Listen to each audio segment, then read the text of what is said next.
Hey everybody, it's Greg Rice, and we're here at Topouzis and Associates. Perfect. In Warwick, Rhode Island, and we're with the managing attorney, Mr. Ted Topouzis. How's it going?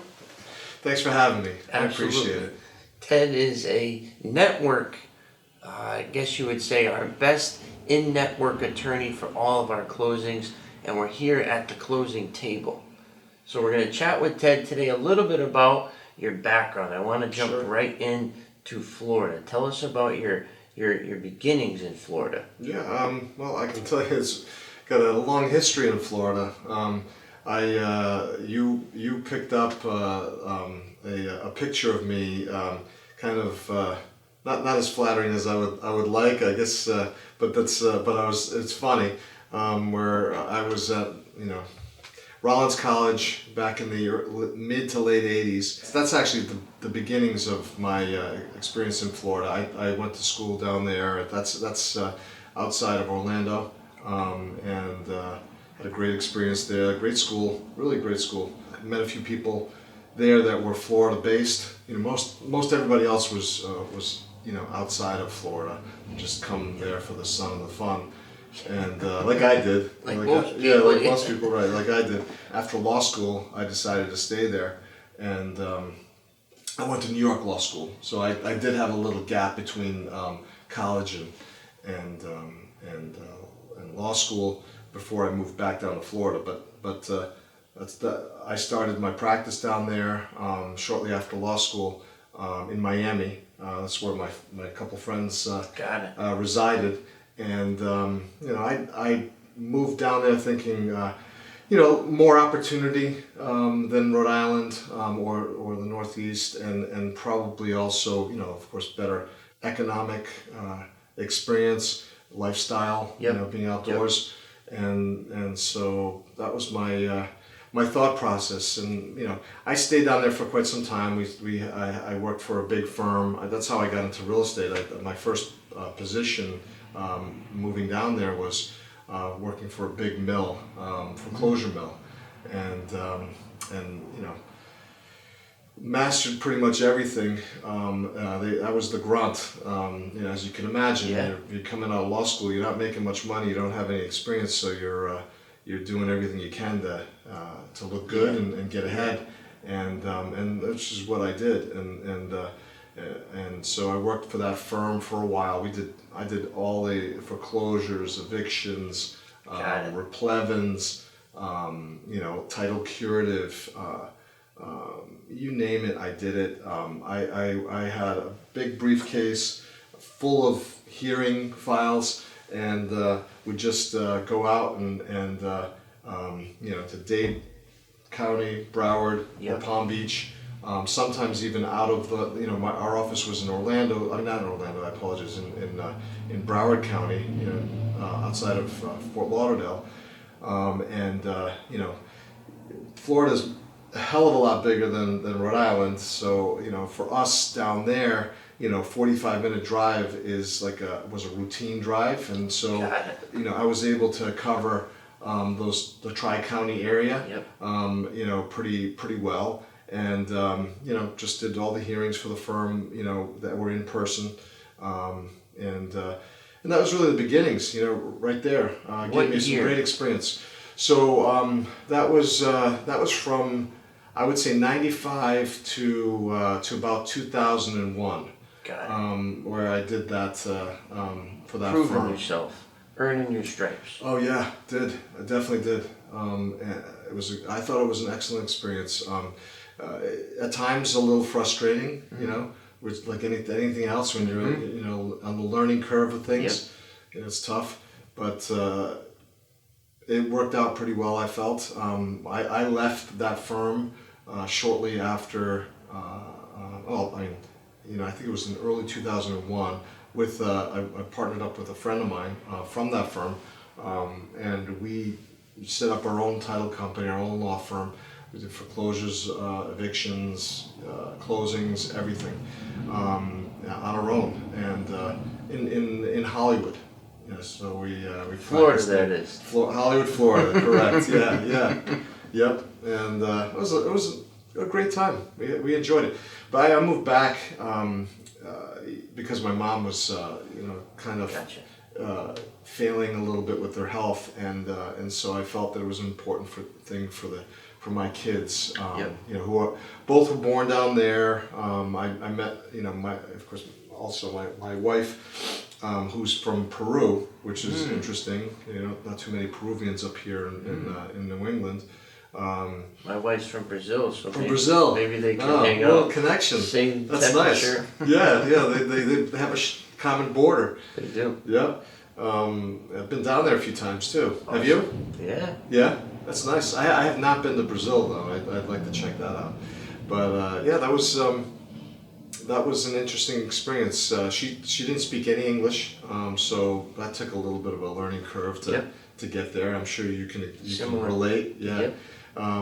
But my kids now speak Spanish, and I'm glad we moved back because although I missed the weather and I miss some of the economic advantages, not being like like one of a lot in a small pond. It was a much bigger pond down there, but I was able to have some quality time with my mom, and my dad, of course, and the kids, need to know a grandparent. For sure. Yeah. So I still practice down there. So you got two offices. Yep, that's right. I have 2 offices down there. I have an office in it's called Aventura, which is that's North Miami Beach. That's the other side of the tracks, so to speak. Gotcha. The tracks are the key in Florida. If you're on the side of the tracks to the east, it's probably a nicer. But it's changing so much in Florida it's changing so much. Like we can, I was there until 2007. So North Miami Beach, Aventura area in 2007 was nice. It was very nice. But it's now even nicer. It's beautiful. Really? Yeah, they're constantly building, improving, and so it used to be if you're on the west side of the tracks, you were in a area that was not maybe not as safe, as desirable. Yep. But I didn't have a problem with it. That's the side I lived on, but the east side was the better side. But now it's really it's mutual. Yeah, beneficial. It's really very nice, beautiful place. A theory I have of the South, and I spent time actually last week in Georgia, Mississippi, Alabama, Louisiana. Oh, you did? Texas, West Virginia. I consider the South. Oh yeah. That whole area.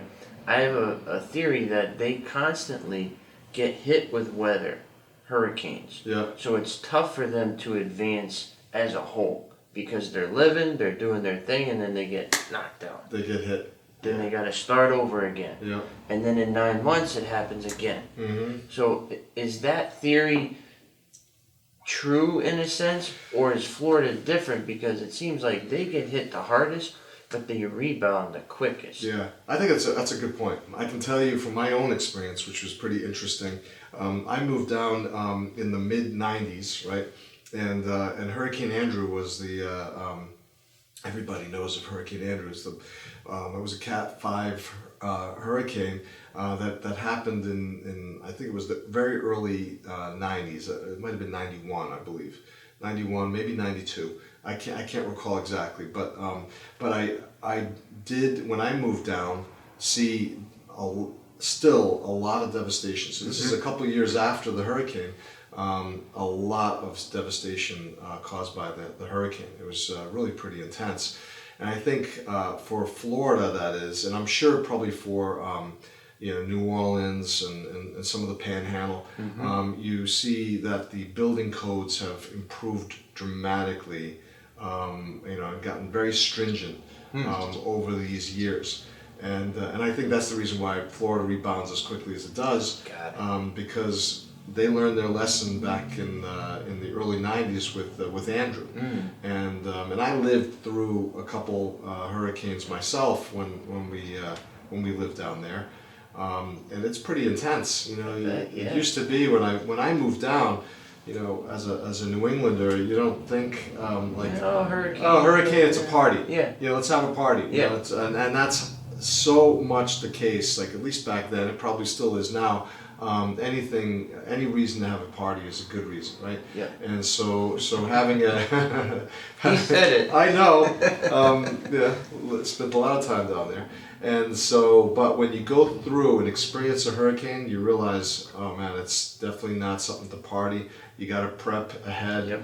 And Florida has definitely done a great job. I think the infrastructure, the government there is really very advanced, in my opinion, compared to New England. I personally think that's my opinion only. But I do think that they do a good job down there. They really do. They, it's more of a county-based process, because it's such a huge state, but it trickles down from the county to the municipalities. At times, maybe a certain overlap, but I think, it makes a lot of sense, especially if you were to compare what they have down there. Everything is county-wide, police, fire, recording, for closings. You would think, land evidence records, I should say, you would think that it would be something that we could adapt here, and it would make a lot of sense, because we probably limit, maybe some jobs would be eliminated, but at the same time, I think efficiency would increase dramatically. Yeah. How many cities or towns are in an average county down there? I don't even know. Like, would it be 20? Would it might be be 30? It might be more, yeah. So imagine that. Yep. Here in Rhode Island, I can imagine it could be North County and South County. Yeah. Maybe East County if you want to put Barrington and Warren. So you have 2-3 counties of land evidence records. Right. And you call in North County because you got a closing in Woonsocket, and you got one in Situate, and you got one in Gloucester. You call the same person to do 3 things, or to get 3 documents, or whatever you need. It definitely makes sense. I mean, that's the one thing that That's interesting. There's a lot of things, and I think that it's important. You don't want to be one-dimensional and just only work and practice in this state, and have the geographic boundaries of the state confine you. Right. I think it's important to see how things are done in other states, to get perspective as to how things are really should be done. And I think Massachusetts also has some advantages over the way we do things here in Rhode Island. Rhode Island needs to be brought forward in time a little bit. I don't think that we have a bad system here. I just think that there's definitely room for improvement. I talked to Zach Darrow, who's an attorney in Providence, and he said this. He said Rhode Island is okay to do business in. Okay. That was his exact words. Okay. So it's not bad, like you're saying, but it's not great. It just needs a little freshen up. It needs a freshening up. Yeah, it really does. And I think freshening up is probably like a good revamp of the system, and may not be a popular thing, So land evidence records to be countyized. What else would you suggest? I would say fire, schools. Okay. I'd say police, of course. Everything. It needs to. I believe the state. First of all, this state is tiny. It's the size of, I believe, of Dade County. Okay. In terms of square footage, that's Miami-Dade County. So it's not a very big state. I mean, you routinely, when you live down there, travel these distances with not even blinking an eye. The whole idea of us here complaining about, I have to go to the west side, and go over the bridge. And nobody goes over the bridge to do business. It's ridiculous. It's so incredibly ridiculous. So my car has wheels, and they're not square.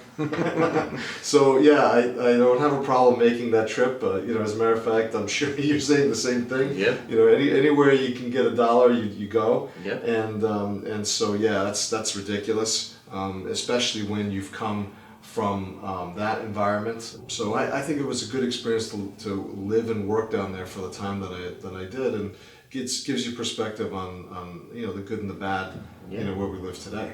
So segueing a little bit, out in your lobby I saw a plaque that said Court of Appeals and District Court, another one. Mm-hmm. So tell us about that.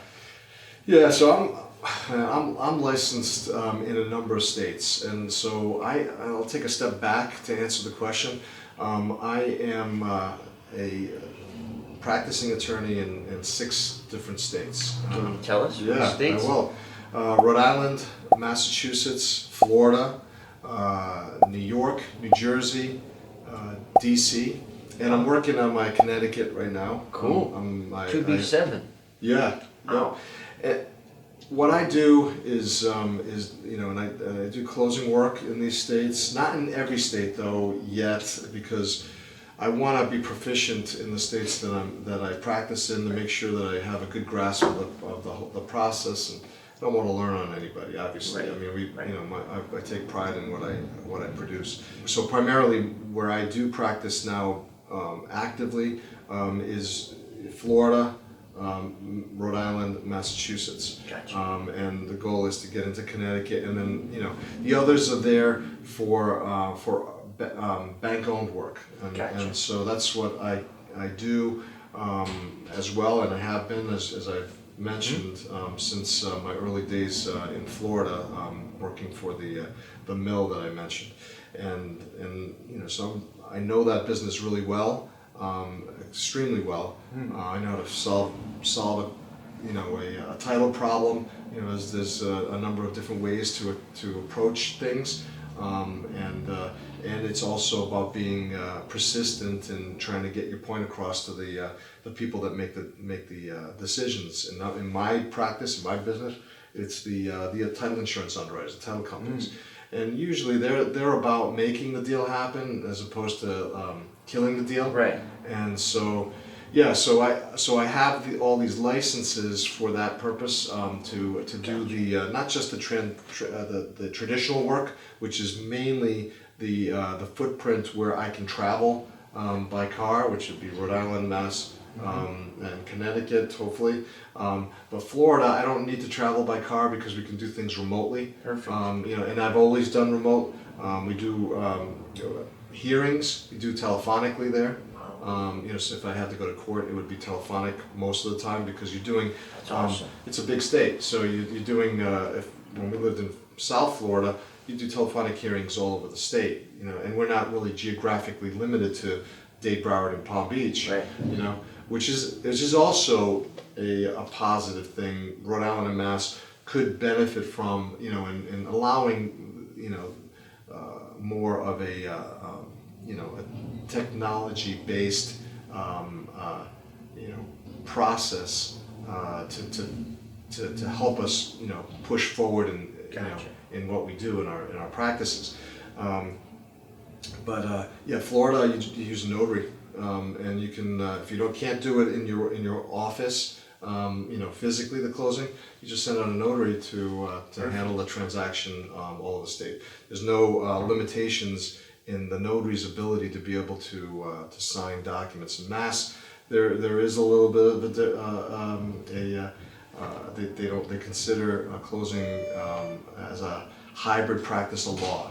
I would say so. They don't really like the notary handling that process. They don't like a non-attorney to handle that process. In Rhode Island now, we also have moved in that direction a little bit. Recently, this was earlier this year, where the Supreme Court hasn't closed the door on a non-attorney's ability to. Don't they want you to have an attorney on staff? But they want an attorney on staff just to make sure that they're able to explain the documents. They've examined the title, and given a legal opinion based upon what they've discovered. Which is reasonable. Which makes sense. You don't want to go to a non-attorney to handle your divorce. You know what I mean? If there's assets to be divided, you got to make sure that you're doing it the right way. Preparing a deed, you got to make sure that the deed is correct. So there is definitely a lot of benefit in going that route, and you do see it too in Florida when you go to a non-attorney title company. and you know, I'm not the only one whose opinion is that it's not necessarily just because I am an attorney and that I have a vested interest in that. Yeah. I think it's true. You know, you see a difference between the non-attorney and the attorney practices down there. How they process things, how they're able to do more things than the title company that is confined, you know, to a person that has a license to do the closings, but can't do more than that. Right. You know, but I, you know, all in all, you know, this practice doesn't vary that much from state to state. That you can't have these licenses and you know, get confused by the processes. You know, each state being, you know, different. They're not that much different. You know, they're really not. I mean, you do a closing very similarly here as you do in Florida. Very similar. Florida has an advantage, I think, which would be an interesting thing for us here in Rhode Island and Massachusetts to explore. For example, we use a title search, which is based upon a grantor-grantee index review, where you run the grantor's name, the grantee's name, come up with the results on you know, what's recorded in the public records as to that person. You know, Ted Topouzis, you run and you'll find in Warwick that you know, I have a deed, I have a mortgage. Maybe if there is, you know, a lien or a code lien or something like this, you'd find it that way. In Florida, for example, but you wouldn't find it any other way here. Maybe it might come, but the municipalities are kind of hit and miss with that. Makes sense. I know you're doing property management. You understand what I'm talking about. You know, the MLC here, the municipal lien certificate, may or may not pick up things like that. So you run a potential gap in knowledge here when you're doing a transaction. You don't have, you'd have to go down to the city to get your permit information or get your code information. You know, water and sewer we do by, you know, sending you know, readings to the water and sewer department. There you do a title search, where it's similar to the way we do it here, although they do it based upon the lot and block. You know, where your property has a certain spot in the world, you know, that's in this plat, you know, which is defined by the lot and the block in that plat. And so you do the search that way. You do the search with running the names, and you also do a lien search down there, where you check the water, sewer, taxes, code, everything. So the combination of these searches should overlap, and you know, one should discover a recorded lien, and the other one should also discover that the recorded lien has a payoff of X. You know, so it's a better system, I think, in gathering information that's necessary for a customer versus, you know, independently reaching out to the municipality, to the, you know, and to the tax department, to the water department, to the sewer department, you know, which historically has been the way it was done, like way back in the early 90s when I first started. Now, you know, lien search companies are retrieving this information and then giving you a report. Right. You know? And it's more efficient. It's very dense, efficient. It's more reliable. Yep. And no gap in knowledge. Yeah, that's right. That's exactly right. You know, so I think I'm pretty sure that Georgia does it that way. There are some other states that do it that way too, and I don't know them off the top of my head. But it's this exposure to multi-jurisdictional practice that gives you a good insight as to like how things are done and also how things can get solved. You know, which I do think that I have an advantage because of my background. You know, that over, you know, attorneys that have practiced only in Rhode Island or only in Massachusetts, you know, or, you know, and here you really need to, if you're starting out as in this profession, you really need to have both licenses, Mass and Rhode Island and Connecticut, if you, you know, if it makes sense to you. Yeah. Yeah. So have you always been on the private side of the law in the sense where you've worked for yourself, or have you ever worked under a government branch of some kind?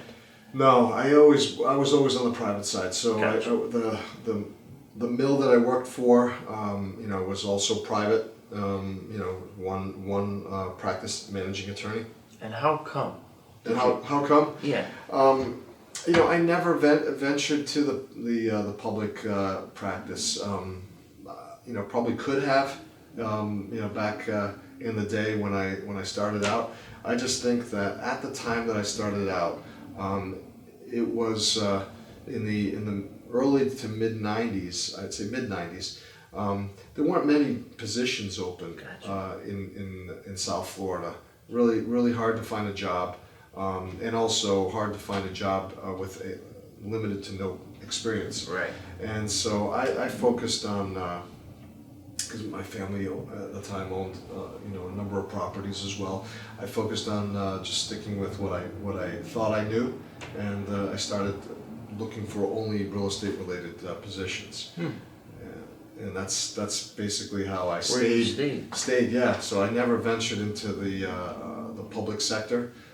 But in real estate, you do practice a lot in the public sector, and because there's always code matters. There's always land use things that come up, and you always have to request assistance from Other partner agencies. agencies. And so down there, for example, I did a lot of code related matters, which we do see here more and more. Pawtucket has, I think, in Rhode Island, done a good thing for its citizens, for its residents, property owners, in trying to maintain a code enforcement department that's focused on keeping everybody on the same playing field in terms of making sure they don't.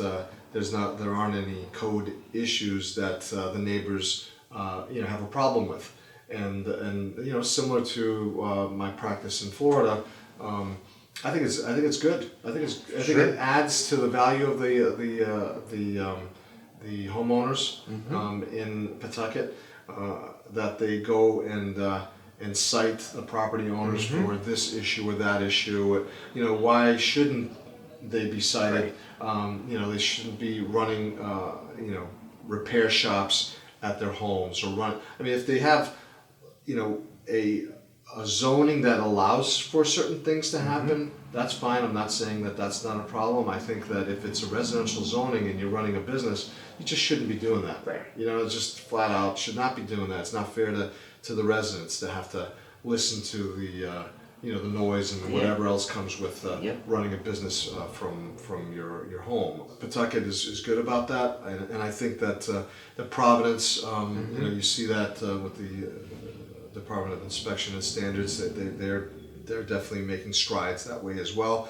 And you might think that's maybe a pain in the butt to an owner of a property, but by the same token, it's really doing an advantage. It's a favor. Yeah, it's a favor because you don't want your neighbor to get away with it.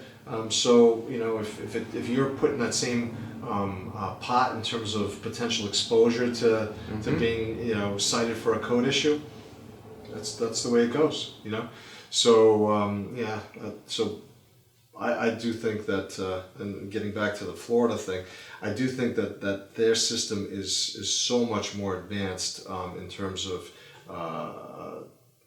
safeguarding people's values and making sure that they're responsible to the community by enforcing these code ordinances from the local town level to the city to the county. And then, and beyond. So I do think that they do things very well there. And we do see some overlap, here. I see a little bit in Mass, I can tell you, but not as much. One thing I do see in Mass, which is pretty, they're pretty strict about, is the DEM stuff. Where they enforce certain orders of conditions. You probably are familiar with that stuff. On properties that abut wetlands, so they're pretty good about that. You don't see too much code violations or compliance things in Massachusetts. At least I haven't seen it too much, but it can happen. I mean, I think it is it's hit and miss. I believe in Massachusetts, the way things are done, and in Rhode Island too. Because like Cranston might not handle it the way Pawtucket does. Right. And so there should be some more uniformity in terms of the way it's done. I like the practice down there, I do, and I travel down there, Greg. I go down there often. I have closings every day in Florida, wow. Which is good. It helps with the business, and there are a couple, and there's also a lot of people here. That buy the seasonal home in Florida, sure. or they're moving from to escape the cold, and there's always a need to have somebody, to kind of bridge the gap between here and there. Snowbird closings. Yeah, that's right. Should call it that. You're right. So what do you wish that you had more time for in your personal life? In my personal life, I do wish. I'd have more of an opportunity to balance my business life with my personal life, and I think I have, and I've always sacrificed my personal life over my business life. As we do. As we all do. Yeah, as we all do, and didn't see the kids really grow up over the years. My kids are 18 and 15 now. Since I moved back to Rhode Island, it's been most of their lifetime now. I don't recall, and I guess most parents that are working, mm-hmm. whether it's the mother or the father, typically I would say the father, mm-hmm. Probably don't see that, and it's unfortunate. So that's the one thing I wish I had back, as a parent, to see them grow up, take them, back and forth to school maybe, right. I might take them to school, I drop them off, and then they don't see me until it's right before bedtime. Right. That's the way it goes. But that's because you want to provide them with the opportunities. Yep. Like your son, he goes to boarding school, right, in that's Massachusetts. Right. Yep. He goes to boarding school, so I'm fortunate enough to be able to take care of that. To uplift him, and so it's kind of like this trade-off of, all right, you won't see me till 8, but look at what you have available. I have a feeling that they don't mind now. See? Perfect. I never saw him before 8 anyway. What's the difference? Yeah, so it's no problem.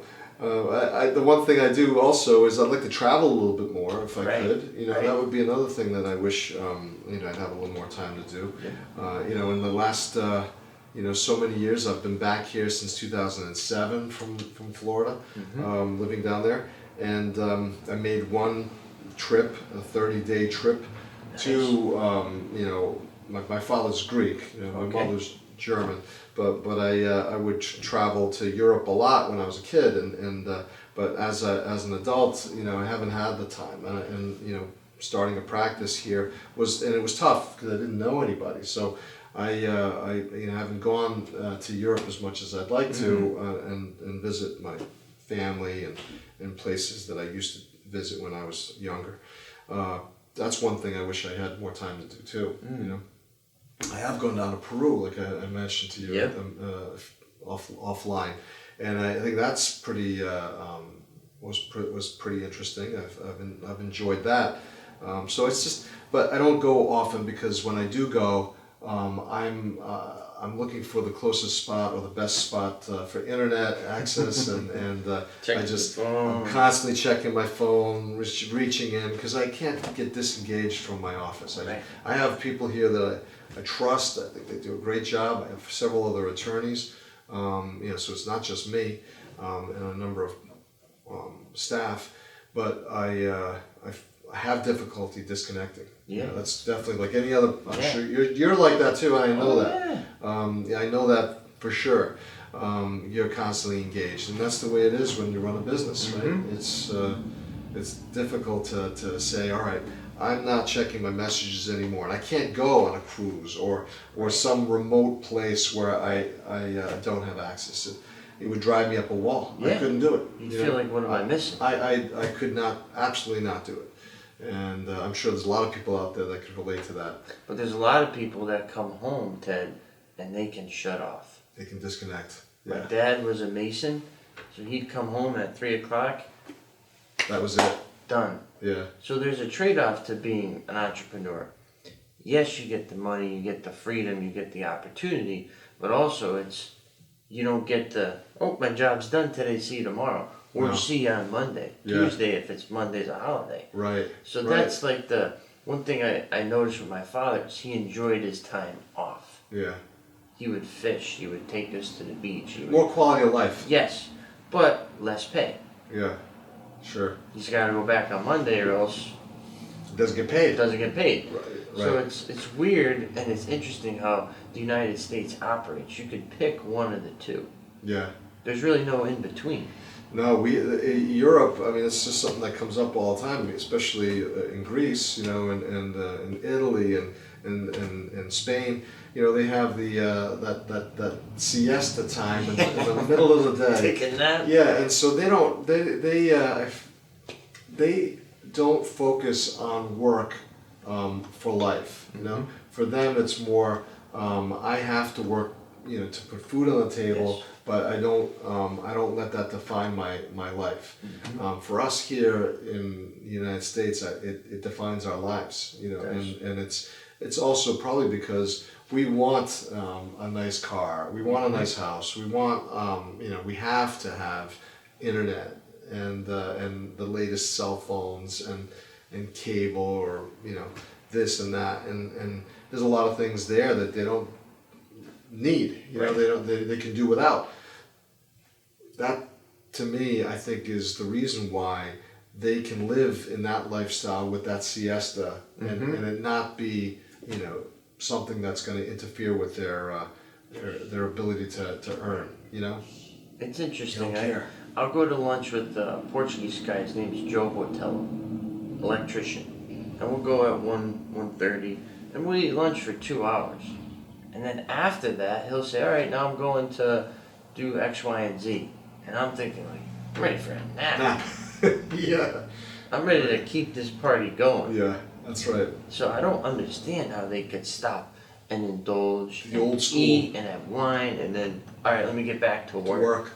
That's because he came from that, Portugal. Normal. Yeah, to them it's normal. They start work late, then they have their siesta, the 2 hours, and they work until late, and then they eat Again later, yeah. Later, so they and life goes on there until much later. Of course, then that kind of like works hand in hand with starting later. We start earlier. We get to the grind right away. What time do you wake up in the morning? I usually wake up around 6:15. Automatically or with an alarm? Pretty much automatic. I'm awake at that time, and I'll work out. Cool. In the mornings, like not every day. I alternate. Weights or Peloton or Peloton. running? Yeah, me too. Yeah, I like it. I I really love do. What's Yeah. your Peloton name? Topouzis, very, very. We'll follow him. On We'll follow him. Don't follow me. We'll follow him in real life too. I'm in all the beginner classes for 15 to 20 minutes, half an hour. Dude, 20 minutes is enough. It's tough. Yeah, it is. It's hard. After Especially. 5 minutes, you start to perspire, and you're like, "Holy cow!" Sure, that's right. It hits you. It's great. I like it. I really do. I think it's a great exercise. I've had a bike for a few years now. 3 years, I think. Who's your favorite instructor? There's a few of the girls that I like to focus on. I can't remember their names. I'm not. I think one of them is Hannah. Yep, I did Hannah's right? yesterday. Hannah Corbin, maybe. Is Hannah that? Corbin, yeah. Yeah, Corbin. There's a few others that I like too. They're I like the system. It's Yeah. it's great. It's a new little age. pricey. Yeah. It is a little pricey, I think. But if you're gonna take advantage of it and use it, and honestly, I haven't used it for a long time. I'll get up in the morning and I was taking my kids Monday through Friday to school. Now with COVID, it's given me a little bit of an opportunity with my younger son, where they're not doing school every day in school, like in person. So they alternate Monday, Wednesday, and Friday, Tuesday and Thursday, and that rotates. which is good for me because right now Yeah. I'm able to do that. A little more time. A little more time. So it's only since then that I've started to pick up the Peloton again and say, hey, let me do this. I need to get active. Yeah. I'm not doing myself any favors. The first time I saw a Peloton, I was in New York. I was in Times Square at a hotel with my wife's family. They came up from Brazil and they wanted to see Times Square. So we're in this hotel for 4 days, and it was like raining, it was cold, it was like not much going on. So I went down to the gym and I saw these Pelotons, 4 of them. And I was like, oh, this is cool. It's got a computer on it. Yeah, a screen. Screen, like a big one too. Yeah. A nice Oh one. yeah, it's big. So I sat on it and I started to TV. pedal. Yeah, I was like, Yeah. oh, maybe it's a TV, maybe it's a Wi-Fi, whatever. So I'm pedaling and I was like, oh, this is interesting. It turned on and it said, welcome, blah, blah, blah. You're interactive, this and that. And I was like, wow. So I did a trial class for 10 minutes. And I saw the ranking, I saw my calories, my power, the cadence, my distance, yeah, my average distance. speed. And I was like, this is cool. Yeah. Because you go to the gym, it keeps track of those things, but in a less sexy way. Right. And also, it's keeping track of those things, but those things are deleted. Correct. You know, poof, big deal. You know, you're one of many people that use that bike, and, Yes. and if you have your own, you know, it's your piece of You can equipment. track your, yeah. all right. You track all your Last stuff. week I only did 2 days. I was Right. slacking. I Yeah, gotta pick it up. That's right. Or then my sister would say, hey Greg, I didn't see you, on this and this day. So there's a little peer influence. Makes you too. accountable. Exactly. Yeah, I think that's a good thing. I really do. I like that. I used to run when I lived in Florida, and even here, I was running a lot. I did a lot of 5Ks, and some, of course 10Ks, a couple half marathons. I never did a full marathon. And then getting older, you get different ailments. And so I gave up on the running, and I needed something else to do. So I started biking. Yep. But that's tough too, because the weather and the the weather and everything else sure comes into play. And of course, maybe we're making some excuses, but the Peloton, it's dry. It's it's there for you. Yep. So you can't make any excuses. You got to get up. If you're getting up at 6:15, you have enough time to get a 20 minutes or half an hour I can't exercise wake in. up and exercise. I can't do it. That's great. I Yeah, can't wake up. You look great. I gotta exercise at the end of the day. Oh, you do? I can't wake Do it in up the at morning. 6 o'clock. I don't even want to move. I wake up slowly. What time do you get up? 7, Oh, you do? Yeah. maybe 6:45 because the dog will start barking and stuff. Wants to get out. And I'll be Yeah. like, all right. So the last thing in my mind is, let me go jump and Yeah. sweat. Yeah. I work out at 10 o'clock. Oh, at night? Yes. Really? I love that. Oh, I no love kidding. capping off the day with A good workout. a good good sweat. workout and end it mentally, physically, and then I'll lay down, done. Yeah. There's no scrolling or watching TV, it's just over. Kind of clears your mind. But then I'll wake up at 2 in the morning craving peanut butter. Really? Or bread, or like you're craving Something. carbs. Because you just burned a lot of calories, yeah. So that's the downfall, is I wake up hungry. Yeah. And then I don't eat healthily because it's 2 in the morning, I'm not Yeah, gonna... you want something fast. Exactly. Yeah. So that's what I don't like. Yeah. And then you can't work out in the middle of the day. No. Us. Because we're working. Yeah. The phone would be going crazy. No. I did it yesterday just to try it. I went at 1 o'clock to 2 o'clock, Planet Fitness. And the messages, Yeah. the emails, Oh, I know. the calls, and it's just like No. useless. Yeah. Yeah. I'm in between the set. Alright, but it's just like, Yeah. It's a distraction. it's a distraction. Yeah, you're better off doing it when morning or at night. That's how I always, when I was working out, I always did it then. Of course, there were a lot of years in between where I didn't do anything, nothing. Yep. So now I'm getting back to it a little bit, and I feel good about it. It's important. I think it's important mentally, physically. Yep. A number of reasons. So what do you eat? What's something that you eat on a daily basis? What's one of your favorite staples in your diet? I like seafood. I've always liked seafood. We've got great seafood here. Yeah. Florida doesn't have. That's one It's thing. weird enough, right? It's strange, isn't it? It's the warm ocean. doesn't produce the greatest edible seafood. It really doesn't. But we've got great seafood here. That's probably my favorite thing, no question. So are you a lobster guy, a shrimp guy, I like lobster, clams, shrimp, scallops, oysters? clams, oysters, Is there fish. anything that you don't like from the ocean? Octopus, I like octopus. Probably not. I don't like scallops. Really? It's one thing, like my dad will eat them in the big, Yeah. wrapped in bacon. It's like, I'll just take the bacon off. The bacon, you eat the bacon. And leave the scallop. I That's one thing, I it's like like, the scallop because it's kind of like soft and it's like a Mushy. marshmallow. If it's smaller, like you'll have scallops that are like the size of a Yeah, dime. the tiny ones. Yeah. Sure. But those big chunky ones? No, just cut them. Yeah, seafood is great. I like steaks too. I'll have a steak once in a while. Not too much red meat though.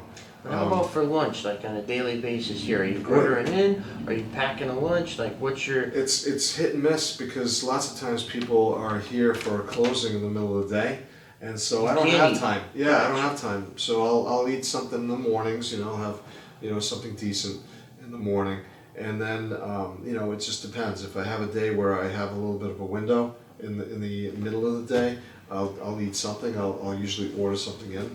Cool. And where do you go for like a nice dinner? Maybe with your wife or business associates. What's your go-to spot in Rhode Island? I've got a friend who's got a son that works at the Mill Tavern. Have you ever been there? Mill Tavern. I think maybe I'm not saying it the right way, but it's on Mills Tavern maybe. It's on North Main Street. Yes. Yeah. Right next to the courthouse. Yeah, like right across from. Henryways? No, it's not. It's on North Main. It was across from like an old bar. I remember when I was a kid, Shaboom's, or like where that used to be. Close to like Benefit and. Oh yes, where the firehouse is. Where the tunnel is, where the graduated bus goes park. through. Yes. Yeah. So that place is outstanding. My friend introduced me to that place. What a cool place. The food is great. The steaks are really good. It is pricey. So I think COVID definitely helped with the price tag a little bit. It definitely jacked up the prices. I like that place a lot. I don't eat at too many high-end places though. I mean, if I'll go out with a client, I'll do something like that. But with COVID, I'm not really going out much with anybody. I'm not traveling at all at the moment either. So what I would do with my family is I would probably go to like Red Stripe. I don't know if you've heard of that place. East Side. It's East Side. They had one in East Greenwich, which was good. I liked it. It's a pretty decent a French bistro type. I like La Masseria. That place isn't bad. I haven't been there in a while. That's Emilio's favorite. Is it Emilio's favorite? Really? That's funny. I like that place. Decent. And then I also like the Shanty. That's like a good spot where you can get in, have a good burger. I'm a simple guy. I really am. I don't need too many fancy things. I like just they have good fish and chips. They have actually really, really good other entrees that are interesting and very, very. I think price is good. I think the quality is great, and it's a smaller place, which makes it a little concerning. I think when you go and visit now for COVID, but I think in general it's a great place to go, and I hope they don't close down the restaurants. Right. I hope they keep those open. Not really so much for me to allow to be allowed to have opportunities to eat food, because we generally eat at home, but you know what I mean. Please don't close. Please, I need to eat food. Yeah, but I think that it's important for the businesses. We need these places to stay alive. Yeah. So what's your thoughts on post-COVID? What changes are going to be there? Restaurants, businesses, employment, work from home, like all of these things. What's your synopsis of how it's going to look like? Is it going to be like Jetsons, where people start flying around and people are working from home and never seeing each other? Like, what's going to be the normal? I think that's a great question, and I think like you probably, because you're involved in a lot of the management of real estate. I think you're going to see that Zoom is, and maybe those platforms are going to definitely be part of the norm. Yes. Now, I think it's not something that you'll see go away. I mean, I think the extent of the use of Zoom and these platforms might decrease a little bit, but I think in general that's definitely going to be a thing to stay. You're probably going to see a lot of like the municipal hearings, you know, where you're doing a zoning meeting or something, you know, where you have to go see the city. You're going to probably do it by Zoom now. You're not going to do it by physical attendance. Probably not. You know, see more of that. Maybe even some hearings for like a court, if you have to go to court. Probably more Zoom meetings there too. You know, What about Zoom DMV? Zoom DMV would be a very interesting and I think out of the box a solution because it is a challenge, you know, for anybody to go to the DMV. Side note, the DMV, I went 2 weeks ago. I got my new license plate. And Oh yeah, so so what happens is they sent me something in the mail and they said your license plate, a vanity plate, is ready for pickup. So I sent in all my paperwork before. I sent in the check. you're just expecting to get your Correct. plate. And leave. Goodbye. So you exactly. So you walk into the DMV and you have to have an appointment, which that paper is. I'm here to get my plate. Yeah. From there they make you go upstairs, second floor, and check in. Okay? So then you check in and then you have to go and sit down at one of the booths with one of the agents who certifies and checks that you're all set, and then she or he will give you a ticket to go back downstairs to the plate pickup. There's a lot of inefficiency there. Yeah, and it's just like, I thought, Ted, that COVID would make the DMV get their shit together. Yeah. That it would make all of these come and sit down places and wait. No more of that. Come in, come out, we don't want you here anyways. Yeah, we don't want you in here. For safety reasons, for Right. financial reasons, just get in, get out. And I thought that the DMV got slower. I think so too. Yeah, I know I had to renew my license and my wife's as well. I had to renew a few registrations for my car that I actually, believe it or not, let lapse inadvertently. I've done that too. It's like, And so I could not make an appointment. And I had needed to get action fast, you know. So it was really a challenge. It was such a challenge. And that the one thing that post-COVID should happen is that there should be some Zoom. There should be some more online service capability, you know, where you're just providing all the information you need and you get your plates by mail. Why do you need any further verification of information that you provided already by mail? And they should know, you know, they have your ID, they have all the credentials, the necessary credentials provided to them. They can be uploaded to them, you know. So there's definitely some there. That's another thing, you know. In I don't know if in Massachusetts, but I know in Florida you make appointments and you have your set block of time. Yep, you have your set appointment. You go in, you do your thing. You know, you're in and out. Yeah. That's something they could learn. You know, they could have a few people travel down to Florida. You know, make some appointments and see how it works. You know, and then implement it here. That would definitely be something that everybody would benefit from and appreciate. But don't you think change is hard because people that are in charge of that change usually get special treatment or preferential treatment? They don't know what the common man and woman's dealing with. Do you think that the last thing they want to hear at the State House would be, all right, we need to talk about DMV reform. I think it also land evidence collaboration. Yeah. Like they're probably like, what? We're talking about why? Yeah. But I do think that those are the things that, yeah, like you said, the common man has to sit in that seat or stand in line unnecessarily, where they should be able to get in and out quickly. But yeah, I think they're preserving jobs. It's that's what they're doing. Is the all the multiplicities that you have in the and maybe inefficiencies are there because you don't want to cut this guy loose, or you don't want to cut that lady loose. Right. You want to keep them employed in their positions, so you create this maze that is frustrating. You have to take those people in charge and run them through the course. Yeah, here's how this goes. Yeah. Renew your license. Renew your license, yeah. And you know, assuming that you're not anybody of any importance in this department. You know, you try it and see what you think. Right. Yeah. That's what really should happen. I think that's it's the only way to really connect the dots. What was one of the most bizarre things that's ever happened, maybe at this office, that you were like, wow, Yeah, did that just happen? Didn't see that coming.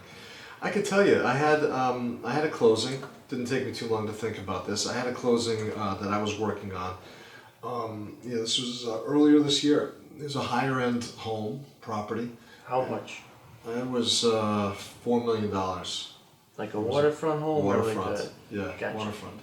And my the situation was that it took a while to get this transaction closed. You know, Gotcha. and then we were in the middle of COVID. You know, and I can understand this. The seller was patient as could be. No question about it. I'm not taking anything away from them. And the buyer was spooked. He was like one of these people that was in that age group that when the news of COVID came out, everybody in that age group, rightfully so, didn't want to get out there and expose themselves to any more than they had to, right? So he was somebody who was looking for a second home. This was a second home. And we, as attorneys, were kind of like in the middle, understanding both sides and trying to keep it together. So what happened was the closing got extended, and Gotcha. and finally there was an ultimatum basically made where you've got to close by this date, or we're moving on. We took that as being the the date that we would close by. We had to shift some gears because it was going to be a lender financed, and then switch it to cash. And then the day before the closing, the seller sold it to somebody else. Wow. Yeah. Yep. So that was very unusual. Didn't expect that to happen. It was. And you said the seller was patient, so you were probably like Yeah, worried more about the buyer. So of course, yeah, I was definitely worried about the buyer. I represented the buyer because it was going to be our transaction. So it really caught us off guard. I didn't see that coming. I never in 26 years now of practice, never seen something like that happen. So what happens? And because you rely on the actions and the words of the parties, Right. and there wasn't a true extension executed, but there were emails that's back and forth. Right. And in this day and age, emails are used for purposes of handling a closing. You can extend by sending a message as long as the seller's implied. okay with it. It's implied, right? It's you don't need bilateral. I mean, contract is entered into bilaterally, and an extension or a termination should be bilateral as well, right? But in this case, the actions of the parties indicated that the extension was provided, so out of the blue, big surprise, the property got sold the day before the closing, and the buyer did jumped through a bunch of hoops to get ready, only to find out that There's no legal recourse. So what's the recourse though? In that situation, I personally think that a line was drawn, crossed. That's not something that you typically do, and you shouldn't feel good about doing it. But I think that at the end of the day, what are your, as a buyer, what are your options? You're going to file a lawsuit to try to unwind the transaction. You could, but in these situations, that's a difficult road to ride, because you've got the potential challenge of trying to prove to a judge or a jury, if it had to be if there was a jury, that you were right, and usually the courts will kind of split the solution, the reward, whatever you want to call it, the resolution, and it's not going to most likely lead to an unraveling of the transaction, and it's too bad because something like that was the wrong thing to do, and wrong should never win over right. At least they should have given the time to see if the buyer would be able to perform through that date, especially when they've been in the transaction as long as they have for months, and what's the harm in waiting another day? Right. But so that was a weird thing. That was something that I've never seen before. I hope I never see again. Yeah. So Nexus, right? We get slip and fall lawsuits frequently. We get, we got wrongful death lawsuits. We get all these things that tenants, they get injured or they die, and the families. So what's a common lawsuit that you get that is frivolous in nature, in your opinion, or is there nothing at all? Well, I think the typical suits that we see, usually it's a quiet title or a deck action to clear title. That's the thing that we in my business, because my business is very focused on real estate. I don't do the personal injury stuff. Right. I can recommend, but I don't do. And no, I'm saying things that get put on you. On me. Like on your business. Have you ever gotten sued for X, Y, or Z? Well, I actually did. I have, and it was not our fault. We've got a transaction that happened in Florida, and actually this buyer purchased several properties through us. These are bank-owned properties, and it was an issue with wire fraud. Oh.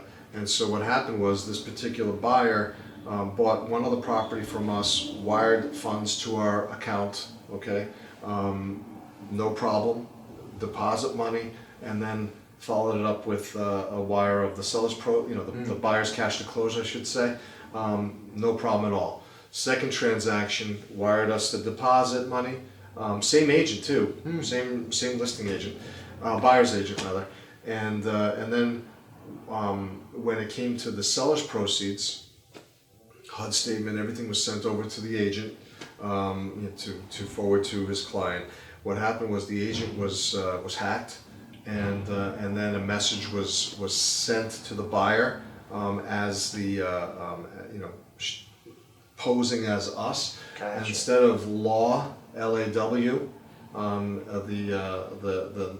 my paralegal's email address was spoofed as LAVV. Okay, so the hacker sent cut and pasted our wiring instruction to remove our account and then replace their fraudulent account on the wiring instruction with a wire to go to another law firm in, I think it was New Jersey, which is really weird. You would think that a buyer who's wired funds, and this is the point, wired funds several times already to our account, why would this be something? Wouldn't you think that it would be his responsibility to just double check and make a phone call and say, hey, are you sure about this? Yeah. Yeah. He's getting it from his agent, and why, and that's the way that the previous several wires were sent, not just one. It's not the first time. And so this guy, after several years of not doing anything, hires an attorney and files a lawsuit against our firm, right, and says that it's our negligence in sending the wiring instruction in that fashion that it got intercepted. Well, in several years ago, wires and wire fraud was not a big topic. It wasn't something that was on everybody's radar. The underwriters, the banks, the borrowers, the closing agents. It wasn't a big thing that and it became a popular focus. Okay, and so of course filing a lawsuit 3 years after the event took place. You have the knowledge now of what the best practices are and that have changed, and you can't relate that to a period of time in the past when it wasn't something that was prevalent. So, I mean, we followed the same instruction as we did every time, and 3 other times it was perfect. It was this agent and the buyer's responsibility to make sure it was done right. Right. And so they filed the suit. I'm still involved with this. I mean, we have IT guy that said that it was an AOL account that got hacked. He doesn't have two-factor authentication or anything like that. Right. That had been set up at the time to avoid him being a culprit. Not a culprit, but a target. It wasn't our email that got corrupted at all. So really, the fault lies with the agent. And also the buyer, Right. and the bank that wired the funds. I mean, they should look at this thing and say, doesn't it seem a little strange that the wire instruction is like off to the edge of the it's cut and pasted and off to the edge, so it's not even centered like ours is. Right. These are little things that even without a trained eye, you would look and say, why would this go to an attorney other than the one that's in the letterhead? So do you have insurance for something like that? I do have insurance. I have E&O, Gotcha. and so the hope is that this is going to go away, Yeah. and and maybe even that they bring into the action, the broker and the bank that's that the issue stemmed from. It was the broker's email that got hacked, and it wasn't ours. So why not speak to that? He's got E&O, just like I do, and the bank should have a loan, representative or a banking representative at the branch that should be trained to look at this and say, I find this a little suspect. Let me make a phone call and look them up. Maybe Google them, instead of relying on the information that's on this paper, just to double check. So so that's an unfortunate thing, and I'm sure there's a lot of other companies that have to deal with this type of thing where they have to clear their name unnecessarily, and this is kind of an unnecessary thing, in my opinion. Interesting. Mm-hmm. Yeah. I got wired funds maybe a month ago, and it was, fill this out, but it was all in person, and then they sent them the following week, so it's secure. But when you throw in the email and stuff, and people are rushing to close and excited, it's a good opportunity for a criminal to step in. Step in, yeah. Especially when they're monitoring, And my recommendation to anybody that's not using their own domain, which has some additional safeguards in place. If they're using like an AOL or Yahoo or so, and I'm not knocking those services. I'm just suggesting that if those services have two-factor authentication, send an email. Send a text to you to verify that it is you before a password is changed or altered. Click those things on. Yeah. It's important. Yeah, it is important. So you want it, because a lot of this transactional work is done now through. It's a perfectly accepted practice to do this through emails. We email each other every day. And there's so many of them that I'm not checking. All right, is this really Ted's email? Like opening it and seeing like double checking the spelling. Now, post that event, I routinely find myself looking at emails and double checking to make sure that there isn't something funky, because we are a target in the real estate world. So are the agents. They're very much a target. tried to get the point across in some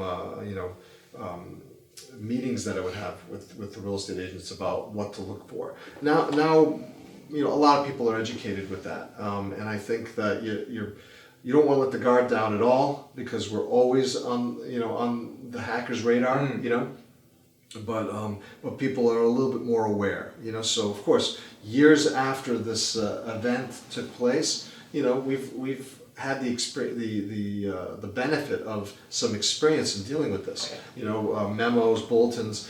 No bulletins were ever disseminated by the underwriters, or as a best practice prior to that time, prior to that moment where that happened.